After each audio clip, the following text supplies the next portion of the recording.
Welcome back to book sets goal YouTube channel. आज का video है रिवर्क बुक चैप्टर 2 की समरी पे। ये जो रिवर्क बुक है इसमें बिजनेस के बहुत बेसिक और इम्पोर्टेंट पॉइंट्स के बारे में बताया है।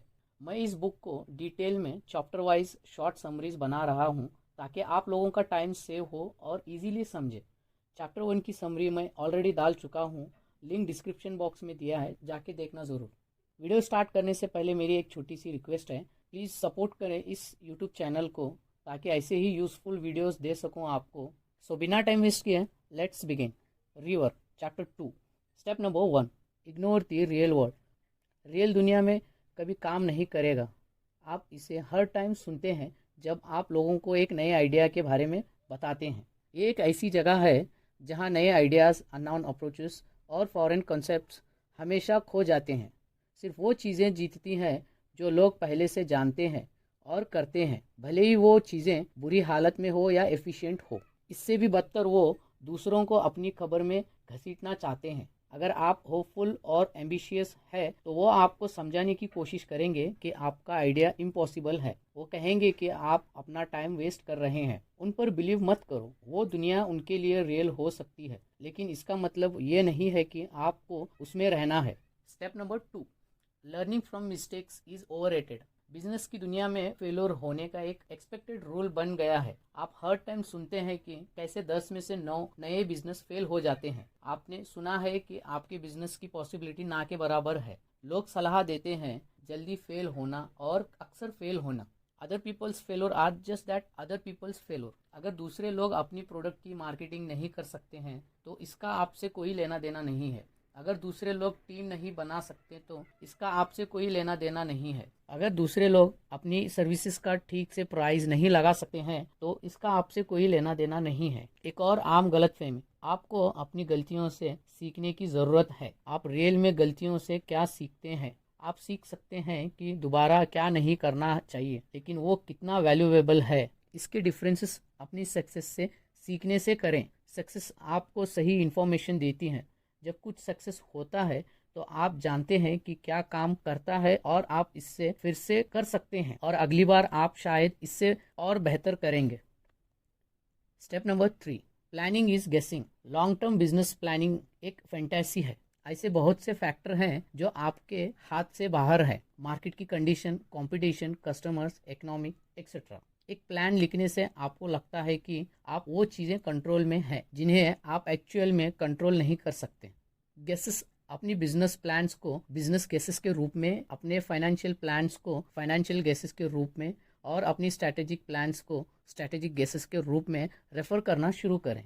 जब आप गेसेस को प्लान्स में बदलते हैं तो आप डेंजर जोन में एंटर करते हैं।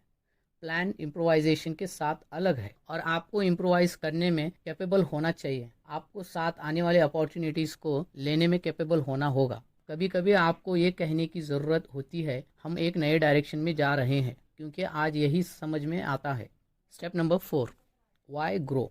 लोग पूछते हैं आपकी कंपनी कितनी बड़ी है। एक छोटी सी बात है, लेकिन वो छोटे आंसर की तलाश नहीं कर रहे हैं। जितने बड़े नंबर्स उतनी ही इम्प्रेसिव, प्रोफेशनल और पावरफुल आप साउंड करते हैं। अगर आपके पास 100 से ज़्यादा एम्प्लॉयज़ हैं तो वो कहेंगे। अगर आप छोटे हैं तो आपको नॉर्मल रिएक्शन मिलेगा। ऐसे क्यों? ग्रोथ और बिजनेस के बारे में क्या है? ग्रोथ ही हमेशा गोल क्यों होता है? ईगो के अलावा बड़े का अट्रैक्शन क्या है? इकोनॉमीज ऑफ स्केल की कंपैरिजन में आपको बेहतर आंसर की ज़रूरत होगी। सही साइज फाइंड करने और वहाँ रहने में क्या गलत है? क्या हम हार्वर्ड और ऑक्सफोर्ड को देखते हैं और कहते हैं अगर वो सिर्फ एक्सपैंड और ब्रांचेस करेंगे और हजारों और प्रोफेसर को हायर करेंगे और ग्लोबल स्टार पर जाएंगे और पूरे वर्ल्ड में दूसरे कैंपसेस खोलेंगे तो वो एक ग्रेट स्कूल होंगे? बिल्कुल नहीं। इस तरह हम उन इंस्टीट्यूशन के वैल्यू को नहीं मेजर कर सकते। तो हम जिस तरह से बिजनेस को मेजर करते हैं वो क्यों है? हो सकता है कि आपकी कंपनी के लिए 5 लोगों का सही साइज हो, शायद या 40 है, शायद या 200 है, या शायद ये सिर्फ आप और एक लैपटॉप है। वक्त से पहले आपको कितना बड़ा होना चाहिए इसके बारे में अंदाज़ा ना लगाना। स्लोली बढ़ें और देखें कि क्या सही लगता है। वक्त से पहले हायर करना, कई कंपनियों की डेथ हुई है। Small is not just a stepping stone, small is a greater destiny in itself. Step number 5, वर्कॉलिज्म।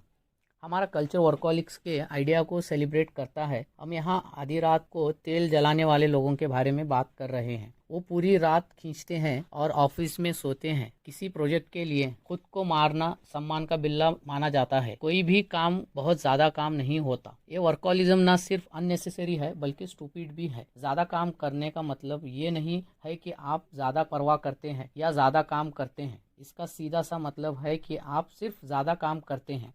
काम में बिजी रहने वाले लोग सॉल्व करने की बजाय और ज़्यादा प्रॉब्लम्स क्रिएट कर देते हैं। सबसे पहले इस तरह काम करना टाइम के साथ ठीक नहीं होता है। वर्कहॉलिक्स भी आंख चूक जाते हैं। वो प्रॉब्लम्स पर घंटों स्पेंड करके उन्हें ठीक करने का प्रयास करते हैं। वो इंटेलेक्चुअल लेजीनेस को क्रूर बल से पूरा करने का प्रयास करते हैं। इसके रिजल्ट्स रूट सोल्यूशन निकलते हैं। वो क्रिएटिव क्राइसिस क्रिएट करते हैं।